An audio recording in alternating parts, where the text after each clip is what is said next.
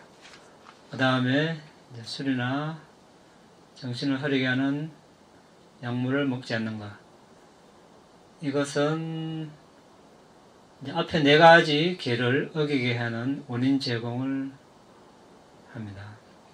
넓은 의미로 보면 몸의 행위에 들어간다고 볼 수 있겠죠.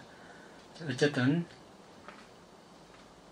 계를 준수함으로써 몸의 행위, 말의 행위가 선한 행위가 되는 겁니다. 정화되어 가는 것이죠.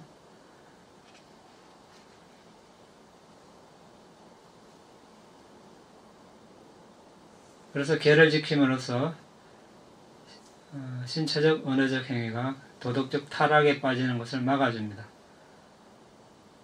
계를 지키지 않으면 이제 여러 가지 몸으로 말로 불순업을 짓기 때문에 자신에게 해로움이 닥쳐옵니다. 지금 당장 닥쳐올 수도 있고 미래에 이번 생에 아니면 다음 생에 그 과거로서 그런 괴로움을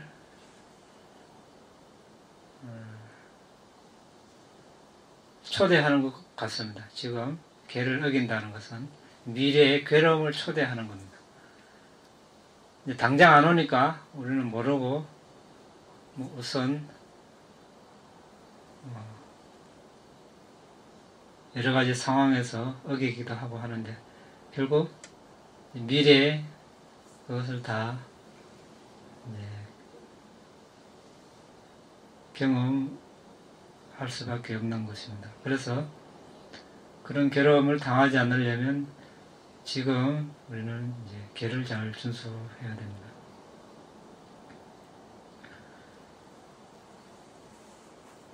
그래서 보디사tta는 미래의 부처님이 될 존재를 보디사tta라고 합니다. 지게바라미를 어떻게 성찰하는가? 인도에 가면 겐지저 강이 있습니다.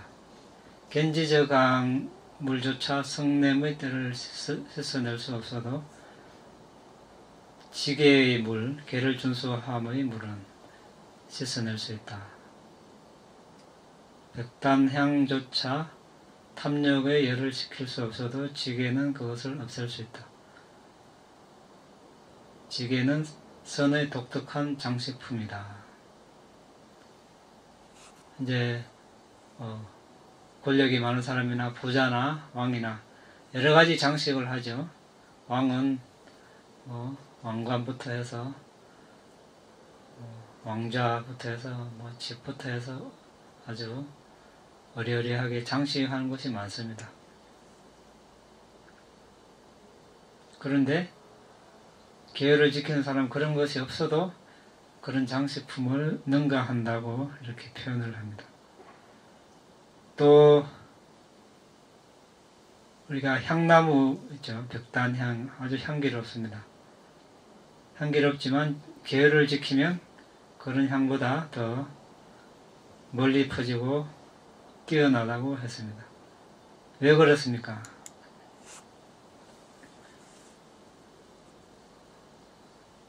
아무리 장식품이 많고 외부적으로 무기나 사람들이 보호해준다 해도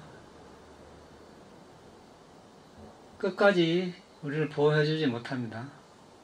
그런 존재들도 언젠가 사라지고 죽고 또 없을 수도 있습니다.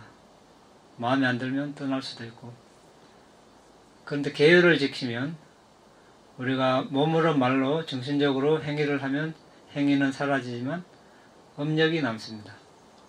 그 업력은 그림자 따라다니듯이 이렇게 오지 말라 해도 따라다닙니다. 외부적인 어떤 그런 보호막과 다르죠. 군대나 성이나 집이나 이런 것을로부터 보호받을 수 있겠지만 일시적입니다. 그렇지만 계를 지키면 그 계의 힘에 의해서, 음력에 의해서 자신을 보호받을 수 있고, 지키지 않으면 어떻습니까? 살생을 했으면 살생의 과보를 받아야 되기 때문에 아무리 튼튼한 성 안에 숨어 있어도 그 과보의 조건이 맞아지고 때가 오면 그걸 이제 괴로움을 당해야 되는 거죠. 그것은 위치하고 관계없습니다. 달나라에 가도 잠수함 타고 바다에 들어가도 죽어야 하면 거기서 죽게 되어 있는 거죠. 그러니까 어느 것이 더 훌륭한 보호막입니까? 예, 계율이겠죠. 예, 신체적, 언어적 행위를 잘 단속하는 것이 이제 아주 훌륭한 보험회사에 드는 겁니다. 이거 우리가 예전에 이제 한번 공부했던 내용입니다. 한 2년 전쯤 될 텐데. 그래서 오늘 다시 할 단계가 돼서 잠시 우리가 되짚어 보는 것입니다.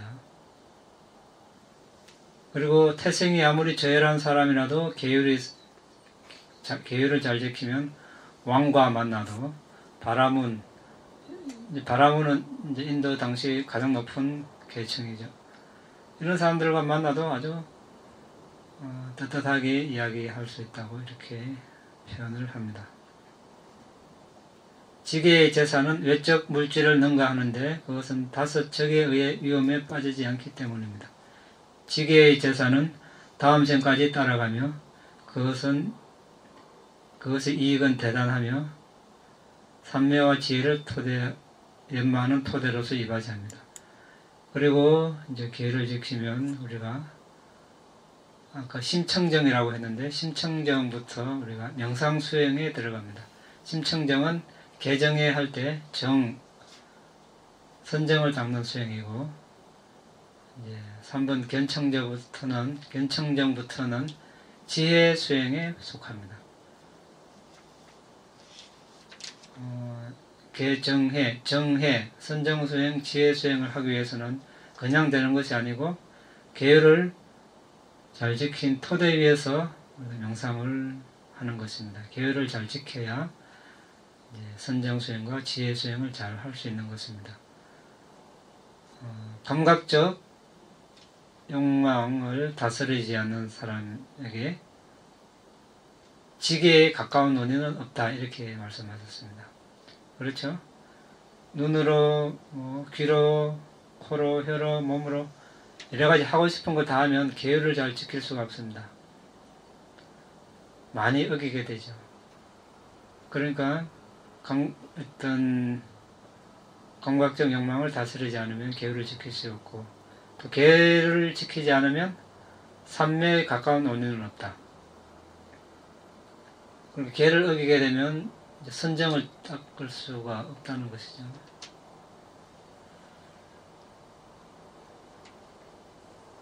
그리고 삼매를 닦지 않으면 여실지견에 가까운 논이 없다. 여실지견은 이제 법을 있는 그대로 알고 보는 것입니다. 이런 식으로 단계적으로 우리는 수행을 해야 되겠습니다.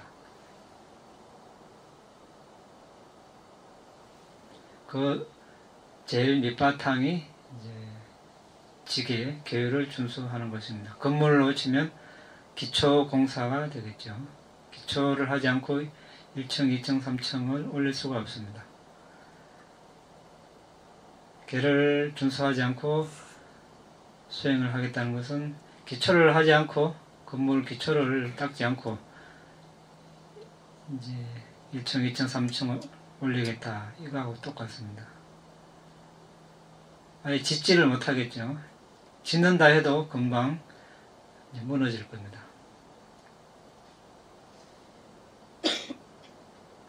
그래서 부처님께서 계를 지키는 사람의 하루는 계를 지키지 않는 사람의 100년보다 낫고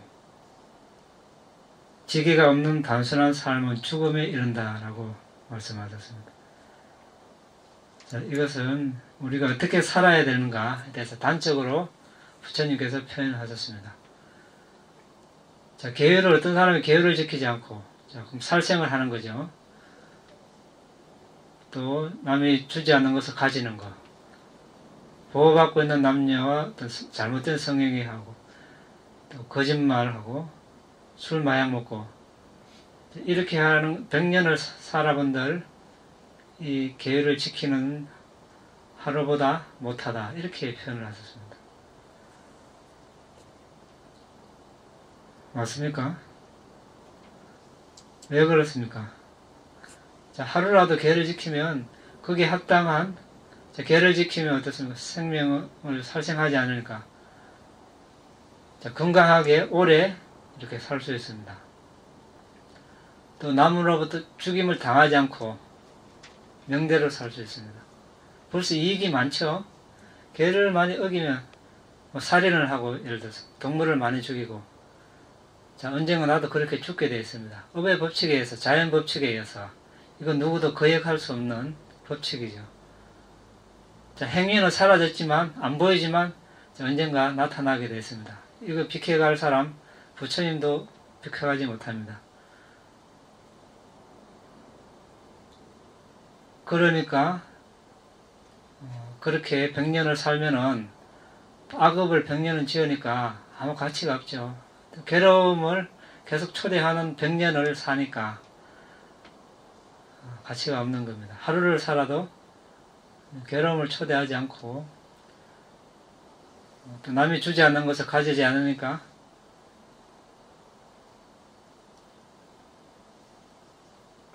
그러니까 이제 보시를 하고 남이 주지 않은 것을 가지지 않고 남의 재산을 잘 보호해주면, 내가 음식이 필요할 때, 옷이 필요할 때, 집이 필요할 때, 약이 필요할 때 언제든지 구할 수 있습니다. 그렇지 않으면, 그 계를 어기면 그런 것이 필요할 때 잘 얻지 못합니다. 잘못된 성행위도 사랑하는 사람과 오래오래 행복하게 못 삽니다. 이 계를 어기게 되면. 남자로 태어나지 못하고 여자로 태어나지 못하고 중성, 양성으로 태어나고 여러 가지 불이익이 있습니다. 그러니까 그런 100년보다 계를 잘 지키는 100년, 1년 하루가 더 낫다는 것입니다. 계를 갖춘 사람은 적에게조차 존중을 받고 늙은 병든 불행으로부터 정복되지 않고 그 지게에는 육체적 아름다움을 능가합니다. 지게가 천신의 행복함이나 니빠나의 토대이므로 왕이나 장군, 좋은 저택, 궁전, 최고의 신분이나 지위보다도 훨씬 수승한 것입니다. 육체적 아름다움보다 계율을 지키는 아름다움이 더 낫다고 했습니다. 그렇지만 우리가 이제 보디사tta, 미래의 붓다가 될 존재가 이제 이런 바라미를 닦습니다. 그 중에 지게 바라미를 닦는데, 아직까지 부처님이 되지 않았고 성인이 되지 않았기 때문에 번뇌가 있겠죠. 그런 분들조차도 이제 성냄도 일어나고 여러 가지 탐욕도 일어납니다. 그대는 아라한도의 지혜와 일체의지를 얻으려고 결의하지 않았던가. 그대의 지혜의 결점이 있으면 세간의 일조차 변명할 수 없는데 출세간의 일은 말해서 뭐하겠는가. 그대가 서원한 일체지는 모든 성취 중에서 최상이다.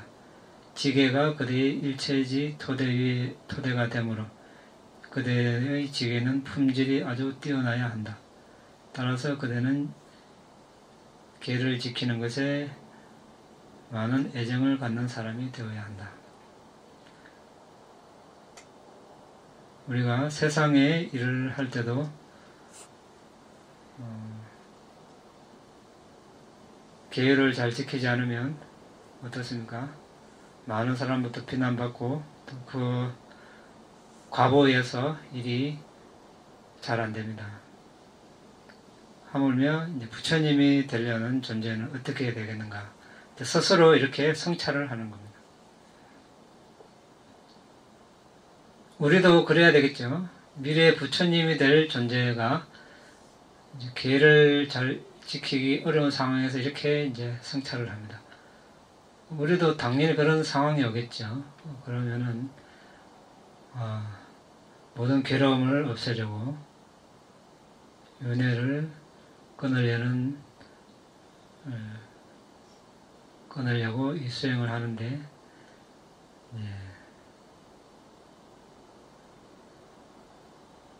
이것을 지키지 못해서 되겠는가, 이런 식으로 우리가 이제 성찰을 해야 되겠습니다. 그래서 이제 계를 잘 지키면 이제 한때 어떤 천신이 부처님께 이제 질문했습니다. 안에 얽힘이 있습니다. 밖에 얽힘이 있습니다. 이 세대에는 얽힘으로 뒤얽혀 있습니다. 고따마시여 당신께 여쭙습니다. 누가 이 얽힘을 풀 수 있습니까?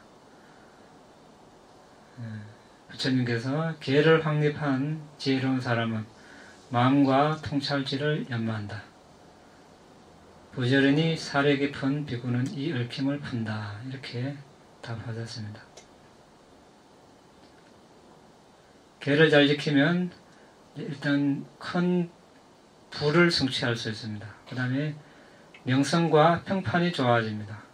그리고 어떤 열등감도 없이 왕족, 브라만, 하장, 출가자들 모임에 갈 수 있습니다. 그 다음에 원래 수명을 다 누리고 죽을 때 혼란스럽지 않게 죽습니다. 죽은 뒤 인간 세상이나 천상계 선체에 태어납니다. 계를 많이 어기면 그런 해로운 행위들이 죽기 직전에 떠오르면 아주 위험하겠죠. 죽기 직전에 계를 어긴 것이 떠오르면 사학도에 태어납니다. 죽기 직전에 보시하고 계를 지키고 명상수행한 것이 떠오르면 인간계나 천상에 나게 됩니다.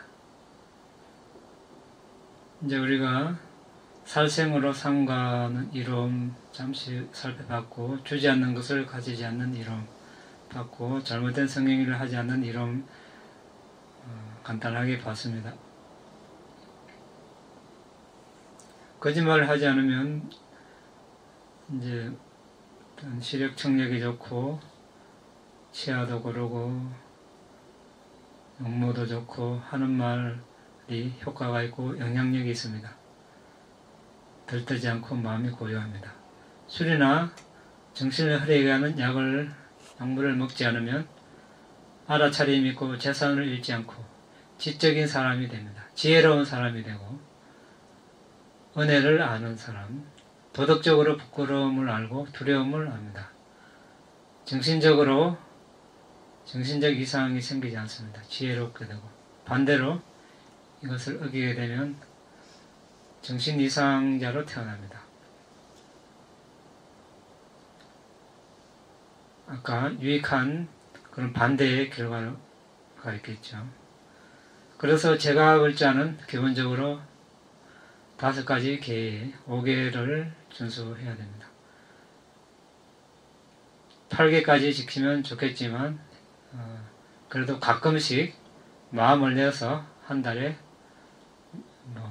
한 번이 됐든 일주일에 한 번씩 4번이 됐든 이렇게 마음을 내서 8개를 지키는 것, 이것도 아주 큰 공덕이 됩니다. 그렇게 한 번씩 해보는 거하고 아예 마음을 내지 않는 거하고는 또 차이가 있겠죠. 예전에 어떤 사와티, 부처님 당시 사와티에 한 가장이 있었습니다. 4억냥의 가치를 지닌 금을 포기하고 숲에 가서 살았습니다. 그런데 이제 형제가 있었는데 제수라 그러나요? 제수. 다시 집으로 돌아와서 그 재산을 나눠달라 할까봐 500명의 강도를 보내서 그 사람을 찾아서 죽이라고 했습니다. 그런데 그 사람이 이제 숲에 가서 수행을 하고 있는데 500명의 강도가 왔습니다. 왜 왔습니까? 당신 죽이려고 왔습니다. 하룻밤만 살려주십시오. 이렇게. 뭘 믿고 살려주겠는가. 당장 죽여야 되겠다. 그 말을 듣고 이제 돌을 들어서 두 다리를 부셨습니다. 그러니까 강도들이 이제 다리가 부러졌으니까 어디 가지 못하겠지 하고 하룻밤만 살려달라니까 살려줬습니다. 그리고 옆에서 이제 잠을 자고 있었습니다. 그 사이에 이 사람이 이제 스님인데 수행을 했습니다. 어떤 수행을 했는가? 예전에 자신이 지켜온 계율을 되돌아봤습니다. 그 계율을 지킨 데 대해서 환희심이 일어나서 기쁨이 일어나서 그것을 토대로 선정에 들어서 윗바사나 지혜 수행을 해서 어떻게 됐습니까? 그날 밤에 아란이 됐습니다. 두 다리를 부숨으로써 나는 그대에게 담보 잡혔다. 애욕을 가진 채 죽는 것이 혐오스럽고 두렵구나. 이렇게 숙고하고 모든 것을 있는 그대로 보았다.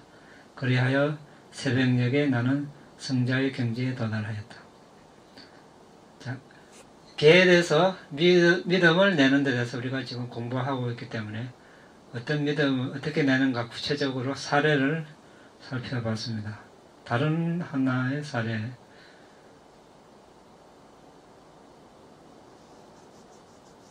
30명의 비구들이 부처님으로부터 명상주제를 받아서 숲으로 갔습니다. 우한 것 동안 이제 밤새 수행을 하고 또 서로 이제 방해하지 않기로 하고 서로 보는 것을 피하기로 했습니다. 비구로서 우리는 밤낮 이 세 가지 의무, 세 가지는 개정해입니다. 의무를 수행해야만 합니다. 이렇게 해서 이제 밤에도 수행하고 있으니까 밖에서 호랑이가 와서 이제 한 명씩 물고 갔습니다. 한 명씩 사라졌죠. 이제 아무리 이제 방해하지 않기로 해도 이제 손님들은 여럿이 모여 있으면 한 달에 2번씩 그 포사를 합니다. 파티모카라고 계목을 암송하는 날이 있습니다. 그 날은 다 모여야 되겠죠. 그럼 모이니까 사람 숫자가 이제 모일 때마다 줄어들죠.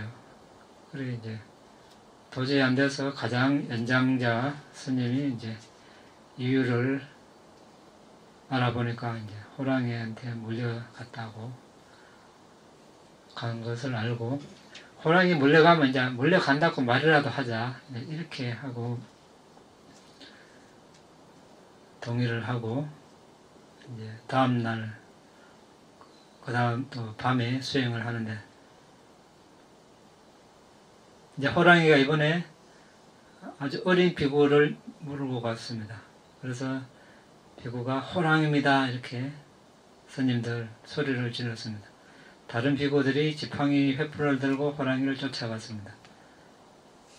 근데 호랑이가 이제 사람들이 올 수 없는 곳으로 멀리 바위 낭떠러지로 가버렸습니다. 거기서 이제 뜯어먹고 있습니다. 그러니까 다른 비구들이 도와줄 수가 없습니다. 그냥 그때는 이제 수행에 힘에 맡긴다 이렇게 이야기하고 그 비구는 먹히면서 이제 수행을 하는데 나는 나의 계를 준수함으로써 덕을 쌓았다. 나의 금욕적인 수행을 완성했다. 나의 마음은 근저 삼매와 본삼매로 고요하였다.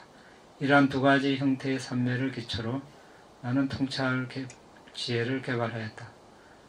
나는 니바나를 실현할 만큼 충분한 통찰 지혜를 가지고 있다. 그렇지만 잠시 부주의했기 때문에 호랑이가 나의 가슴을 물고 큰 바위로 데리고 가 있다. 그러나 나의 마음은 통제되었다. 호랑이야 네가 원하는 대로 먹어라. 굳게 지켜진 내 명상주제와 함께 나의 본래의 완전한 소멸을 위해 열심히 수행한다. 나는 아라한과 지혜와 함께 궁극적 자유 니빠나를 직접 본다. 자, 여기도 이제 개를 되돌아보고 그것을 바탕으로 삼매를 닦고 지혜 수행을 했습니다. 어려운 여건 속에서. 그런데 이제 우리가 두 가지 예를 봤는데 다 이렇게 할 수 있습니까? 힘들겠죠. 누구나 이렇게 할 수 있는 건 아닙니다. 이미 전생에 오랜 세월 동안 여기 있죠. 바람이는 다른 말로 개정해입니다. 여기 보시가 하나 더 포함되어 있지만 이 바람이를 오랜 세월 한 생 두 생이 아니라 수만 생 수억 급 이렇게 닦았겠죠. 그 힘이 이제 쌓이고 쌓여서 다리가 부러져도 호랑이 몰려가도 수행할 수 있는 힘이 되는 겁니다. 아무나 그렇게 할 수 없는 거죠. 우리가 이제 이런 사례를 보면서 이런 경우도 있구나. 우리들이 어려움에 처했을 때 이런 사실을 되돌아봄으로써 퇴골심을 느끼지 않도록 그래서 우리가 알아보는 것입니다. 자, 오늘 여기까지만 하고 질문 있으면 하시기 바랍니다. 예. 감각기관을 단속하는 중요한 개를 지키기 위해서 감각기관을 단속하는 게 좀 중요하다고 말씀하셨습니다. 감각기관을 어떻게 단속합니까? 그리고 또 하나 더 여쭤보는 김에 감각기관을 단속하는 글을 제가 읽은 적이 있는데 거기 보면 이렇게 전체 상도 취하, 예를 들어 밖에 나갔을 때 뭐 아름다운 뭐 여성이 있다 이런 전체 상도 취하지 말고 부분 상도 취하지 말고 그런 말씀을 드렸습니다. 경에서 읽은 건지 책에서 읽은 건지 정확히 생각이 안 나는데 그렇게 상을 어떻게 안 취할 수가 있는지 참 그랬더라고요. 절 어떻게 안 취하는가? 네, 전체 상도 취하지 말고 이게 무슨 말씀인지 아예 보지 말라는 뜻이죠. 그렇지만 이제 우리가 살다 보면 안 볼 수 없죠. 안 볼 수 피치 못하게 볼 경우에 그렇게 하라는 그런 뜻이죠. 그러니까 눈으로 우리가 이제 감각기관을 단속한다는 것은 번뇌가 일어나지 않기 위해서 하는 거죠. 그러니까 번뇌는 뭡니까? 탐욕, 성냄, 어리석음, 질투, 인색, 자만, 들뜸 이런 것들이죠. 그러니까 눈으로 봐서 탐욕이 일어날 수 있고 또 자신과 적대적인 사람이 있으면 성냄이 일어날 수 있습니다. 그런 이제 탐욕, 성냄, 어리석음 이런 것들이 일어나지 않도록 이제 명상 주제 이외에는 다른 것을 대상으로 취하지 말라 이제 그런 뜻이 되겠죠. 그러니까 눈으로 보게 되면 이제 명상 주제를 잊어버리게 되니까 또 그것을 계속 한 번 보고 두 번 보고 세 번 보면 계속 더 보고 싶고 또 탐욕이 일어나겠죠. 어떤 내가 가지고 싶은 대상이 있을 때 그런 뜻이고 듣는 것도 마찬가지입니다. 음악을 좋아하는 사람 음악도 종류가 다양하죠. 클래식 좋아하는 사람 이런 판 수백 장씩 나놓고 스피커 장롱 같은 거 놔두고 계속 이제 듣고 또 다른 음악 좋아하는 사람 그거 듣는 동안에는 이제 명상 주제는 없습니다. 계속 그걸 또 들어야 되고 들어야 또 마음이 이제 편하고 이제 의지하게 되죠. 우리가 법에 의지하고 자신에 의지하라고 했습니다. 외부 사물에 의지하지 말고 자신과 법에 의지하라고 했는데 외부 그런 보고 듣고 이런 것을 계속 취하게 되면, 그런 것을 취하지 않으면 이제 못 견디고, 외부 사물에 의지하는 거죠. 냄새, 뭐 맛보는 거, 감촉 다 이제 같은 식으로 이해하면 됩니다.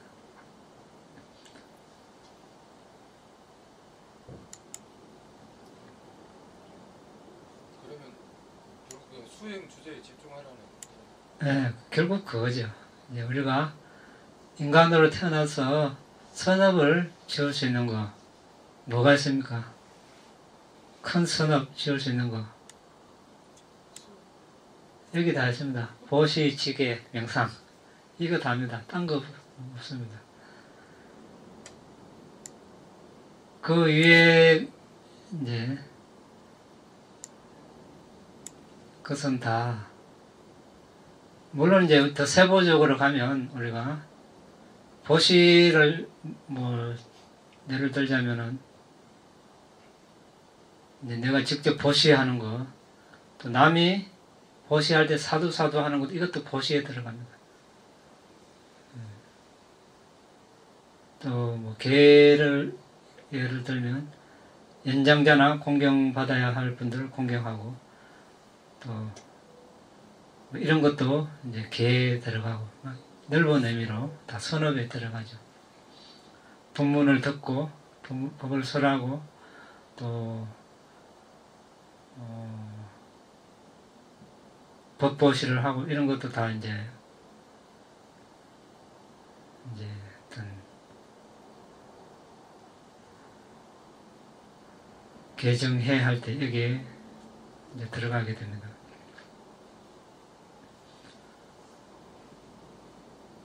그래서 그 위에는 이제 대부분 다 안 해도 되는, 하지 말아야 할 그런 일들이 되겠죠.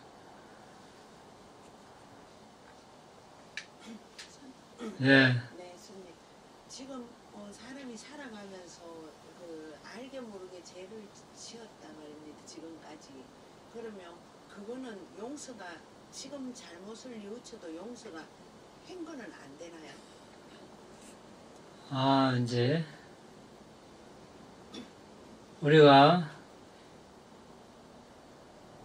아까 이야기했다시피 몸으로, 말로, 정신적으로 한 행위는 사라지지만 그 업력이 남습니다. 누구 예외 없이.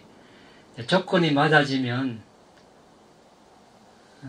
그 과보를 받게 되어 있습니다. 전부 다는 아니지만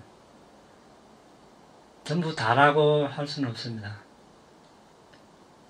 그것이 이제 무르익지 않으면 받지 않을 수도 있습니다. 예를 들어서 이제 이번 생에 받아야 될 과보가 있습니다. 법칙으로, 원리적으로. 또 다음 생에 받아야 될 과보가 있습니다. 그리고 이번 생 말고 다음 생 말고 그 이후 생으로 내내 이제 받아야 될 과보, 이렇게 나눠지는데, 만일에 어떤 업이 이번 생에 받아야 할 과보가 무르익지 않으면 이 업은 이제 상실되는 업이 되겠죠. 그리고 다음 생에 받아야 할 업이 무르익지 않으면 그 업은 다음 생이 지나면 상실되는 겁니다. 그렇지만 그 이후로 내내 받아야 될 업은 언젠가는 받아야 되는 거죠. 그것은 이제 우리가 아란이 될 때까지 유효합니다. 어떤 업은, 그 부처님도 예외가 없죠. 부처님이 되었지만 마지막에 열반에 드시기 전에도 어떻게 했습니까? 허리가 아파가지고, 지금 이제 석 달 뒤면 이제 대열반에 드실 텐데 허리가 계속 아파요. 그 과거 전생에 레슬링 선수 할 때 상대방을 허리를 분질러가지고 반칙을 해가지고 그 과보로 허리가 계속 아팠고, 또 부처님이 된 그 생애에도 대화다tta 있죠. 처남, 부처님 처남. 계속 부처님 죽이려고 화살, 궁수도 보내고, 코끼리 술 먹어서도 죽이려고 하고, 산 위에서 바위에 굴려고 죽이려고 하고. 그렇지만 이제 부처님이라는 존재는 외부 존재에게 죽임을 당하는 존재가 아닙니다. 당신의 명예에 의해서 이제 생을 마감하지, 법칙상 누구와 죽일 수가 없는 존재입니다. 그렇지만 그런 이제 살해 위협을 계속 당했죠. 그 전생에 그 이복 동생이었죠. 대화났다가 이복 동생인데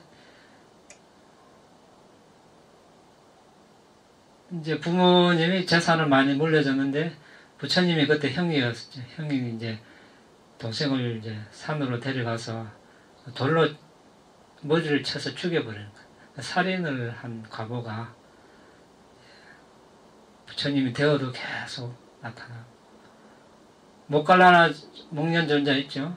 상수제자. 아라한이 됐지만 어떻게 됐습니까? 죽기 전에 산적들이 와서 몸을 가루로 만들었죠. 처음에 이제 오는 줄 알고 3번까지 신통으로 도망갔지만 업이 무르익으니까 신통도 이제 안 듣는 겁니다. 할 수가 없는 거죠. 이제 죽임을 당했죠. 전생에 맹인이었던 부모, 아내가 부모를 모시기 싫어서, 그래서 이제 부모님을 산에 데리고 가서 이제 죽이려고 하다가, 죽이려고 한 그 과보로 이제 아란이 되었지만 마지막 생에 그 과보가 이제 밀려온 거죠. 그래 신통으로 이제 빠져나갈 수 없으니까 이제 그대로 이제 뼈가루가 될 때까지 이제 맞아서 죽었습니다. 그래도 이제 그 업을 받고 나서 이제 다시 신통으로 몸을 다시 만들어 가지고 부처님께 고하고 마지막 파리니빠나 열반에 들었죠. 그러니까 아란이 돼도 부처님이 돼도 이건 받을 건 받아야 된다는 겁니다. 그러니까 우리가 삶이 괴로움이라는 말이 딱 맞죠. 어떻게 피해갈 수 없습니다. 살아있는 한, 태어나는 한 여기서 꿈속에서조차 벗어날 자 아무도 없다 이렇게 표현을 합니다. 그래 우리가 이거 실감을 못하죠. 실감을 못하니까 뭐 개정해 수행을 하라 이래 해도 우리가 뭐 딴 거 있으면 그거 가지 수행하라 안 하죠. 그만큼 실감을 못하는 겁니다. 근데 지금 죽음이 다가오고 이렇게 괴로움이 다가오면 이제 그때서야 이제 실감을 하고 뭐 그때 뭐 누가 아무도 옆에 100만 대군이 있어도 지켜줄 사람 없습니다. 가족이 누가 아무도 못 지켜주죠. 받을 건 받고 수행을 조금이라 했다면 이제 그때 이제 우리가 개정해가 중요한 겁니다. 같은 업이라도 소금덩이 그 경전 비유가 있듯이 대접에 있는 물에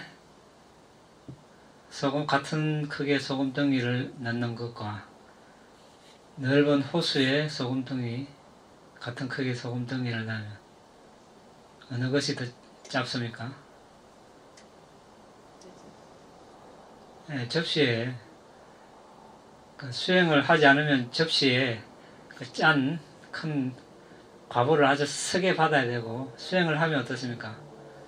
호수의 물처럼 같은 걸 받아도 같은 양이죠. 같은 과보입니다. 같은 과보인데 그렇게 희석이 되어버리는 겁니다. 그래서 개정해 이렇게 보물이 있어도 캘 사람이 별로 없습니다. 보물은 널려 있는데 캐가는 사람 별로 없습니다.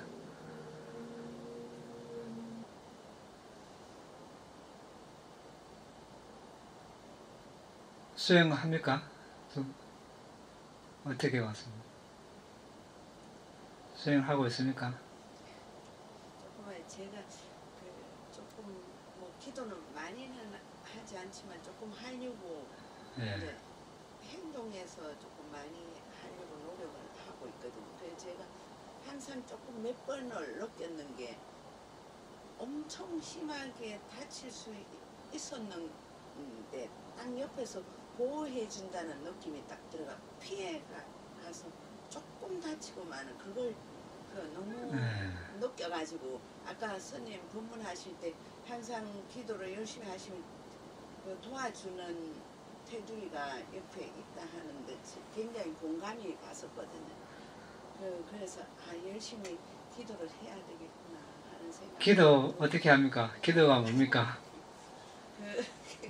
기도는 저는 꼭 그보다 행동이 굉장히 중요하다고 생각해서. 맞습니다. 바로 네. 기도를 우리가 왜 하죠? 그런데 어떤 목적으로?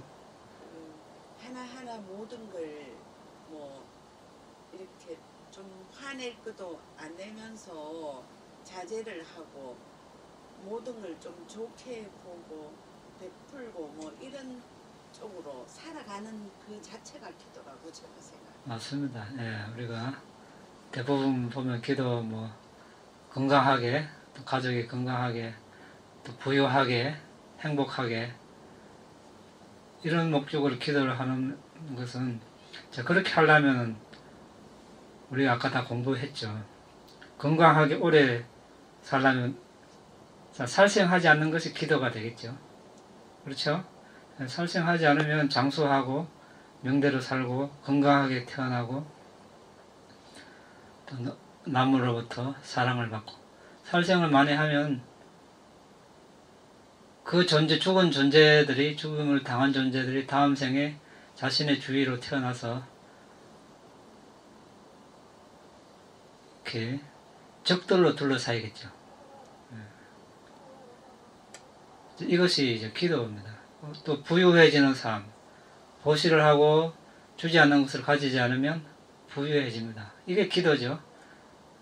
이렇게 이렇게 손으로 빌고 이렇게 산에 가서 들에 가서 어디 딴 데 가서 재물을 올리고 이것이 기도가 아니고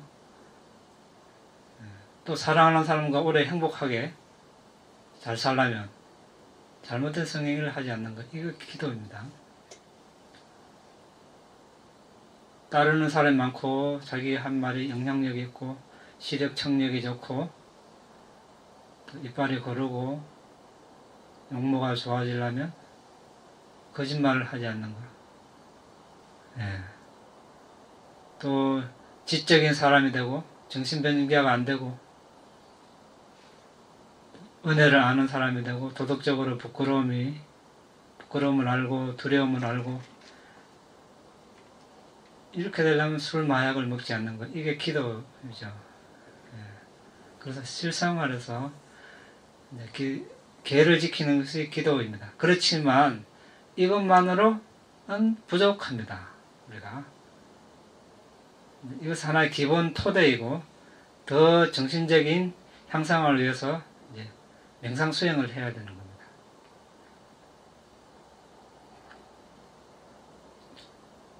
들숨 날숨 수행합니까? 저 예전에 처음 여기 왔다가 가서 지금까지 명상 수행을 저는 이제 늘 하는데 많은 시간을 못해 매일 하는데 그래서 이제 저도 초보인데 방법을 전 나름 이제 유튜브도 듣고 하는데 이 친구가 대성불교에 굉장히 이렇게 도움을 많이 드려요. 그래서 제가 이제 명상 수행이 너무 좋으니까 이제 초기불교에 제가 방법을 제가 나름 아는 거를 막 얘기를 해가지고 오늘 이제 같이 왔는데 둘 다가 초보라 우왕좌왕하고 있습니다.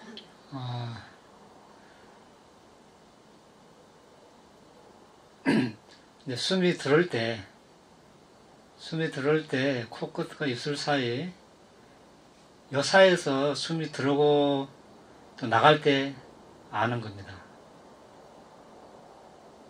바람이 스치면 안 보이지만 이렇게 스치니까 바람이 지나가는구나 알죠? 그렇죠? 스치니까. 마찬가지로 숨이 들어올 때 어딘가 스치면서 들어오고 나갈 때 스치면서 나갑니다. 그러니까 숨이 들어온다 나간다 알죠? 이것을 아는 겁니다. 우리가 개정회 할 때 부처님께서는 그 체계적으로 순차적으로 가르침을 주셨습니다.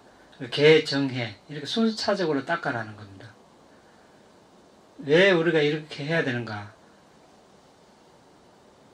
자, 부처님께서 사국에 그러니까 네 줄로 된 개송을 이렇게 설하시면 깨닫는 사람이 있습니다. 첫 번째.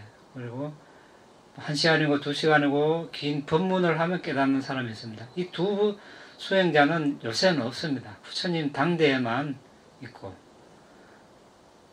그 세 번째는 이제 개정회를 체계적으로 닦아야 깨달을 수 있는 그런 부류이고, 네 번째는 아무리 해도 이번 생에는 안 되는 그런 분들은 이제 이번 생에 개정회를 닦는 것이 다음 생을 위한 바라미를 닦는 겁니다. 이런 거. 그래서 우리는 그 말씀에 따라서 이제 계를 지키고 정을 닦는데 그 선정 수행 중에 하나가 지금 들숨날숨을 보는 겁니다. 부처님께서 40가지 주제를 설하셨는데 그 중에 하나가 들숨날숨을 보는 수행입니다. 그 수행을 우리가 지금 하고 있는데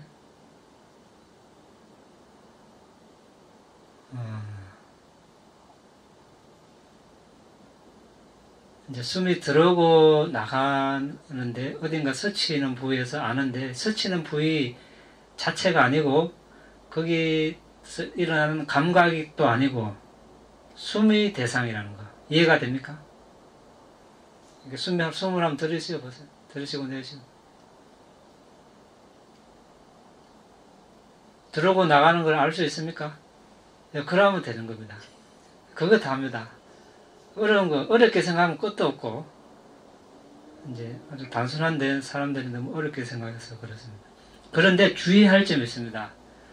자, 스치는 부위를 하니까 거기에 스치는 부위 자체나 거기서 일어나는 감각을 숨으로 알고 거기에 집중하는데 그것은 안 되라는 거예요. 숨이 있죠, 숨. 공기, 바람. 이걸 아는 겁니다. 숨이 들어온다, 나간다. 이거 아는 거예요. 그래서 하다가 생각이 일어나면 그냥 무시하고 바로 숨으로 돌아오고 또 다리가 저리고 아프면 무시하고 바로 숨으로 돌아옵니다. 그런데 다리가 너무 아프면 억지로 참을 필요는 없습니다. 다리 위치를 바꾸면 돼요. 바꾸고 천천히 계속 집중을 하고 그렇게 해서 이제 집중하는 시간을 점점 늘려가는 겁니다. 자, 그러면 어떻습니까? 선법이 계속 점점 쌓여가죠. 선업이 점점 쌓여갑니다. 우리 업이 바뀌는 겁니다. 여기까지 이런저런 화려하고 매력적인 대상을 찾아가던 그런 습관에서 이제 명상 대상으로 계속 이제 주의를 기울이는 그런 업으로 바뀌는 거죠. 그래서 이제 앉을 때뿐만 아니라 일어서서 또 다른 활동을 하고 산책을 하고 다른 위험한 일을 하지 않을 때는 계속 숨을 보는 것이 좋습니다. 서 있고 앉고 눕고 걷고 모든 자세에서 숨을 보면 이제 앉아서만 하는 것보다 훨씬 더 빨리 이렇게 집중력을 개발할 수 있습니다. 앉아서만 하면 다른 활동을 하는 시간이 많기 때문에 잊어버리겠죠. 또 그리고 이제 앉으면 그 마음을 고요히 하기가 쉽지 않습니다. 그래서 일상생활에서도 계속 들숨날숨으로 마음을 두고 있으면 앉아서도 빠른 시간 안에 들숨날숨에 집중을 할 수 있겠죠. 이제 그래야 우리가 자신에 의지하고 법에 의지하는 그런 생활로 가는 겁니다. 그렇지 않으면 외부 대상에 계속 의지하게 됩니다. 뭘 계속 봐야 되고, 영화 보러 가야 되고, 음악회 가야 되고, 단풍 구경 가야 되고, 벚꽃 구경 가야 되고, 이런 데 의지하기보다 이제 들숨날숨에 의지하면 딴 데 안 가도 되고, 시간도 비용도 필요 없고, 빈방만 있으면 다 되죠. 네.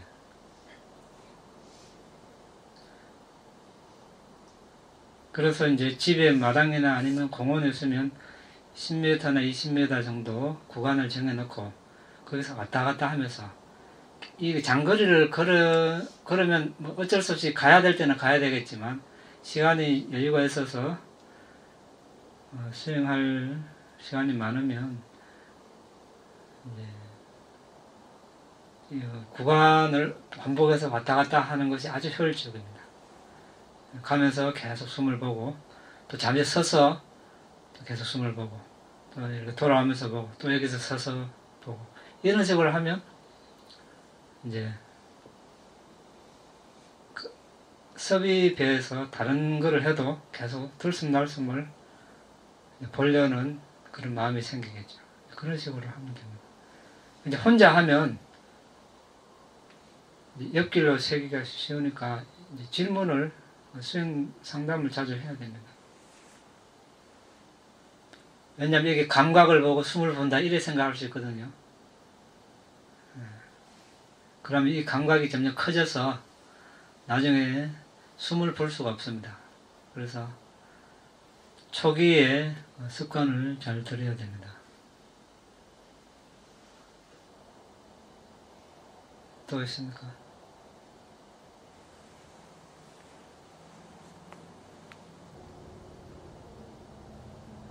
피해야 될까?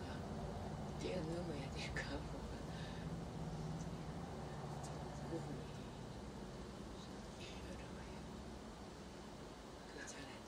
잘 안 됩니다. 될 때까지 하면 되죠.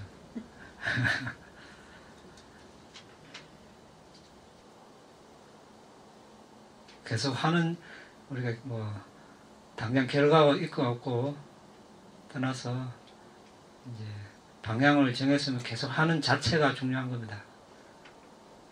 그래서 하다 보면 언젠가 되는 거죠. 하지 않으면, 결과도 없는 겁니다. 그러니까 될 때까지 한다는 마음으로 계속 하는 것. 결과는 때가 되면 오게 돼 있으니까.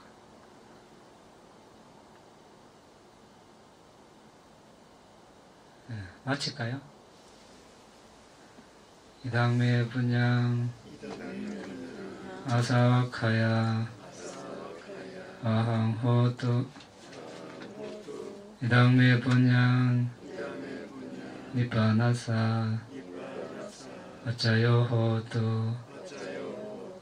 마마 분야바강 사바사타낭 바제미 대사베 메사망 분야바강 라반토 사두 사두 사두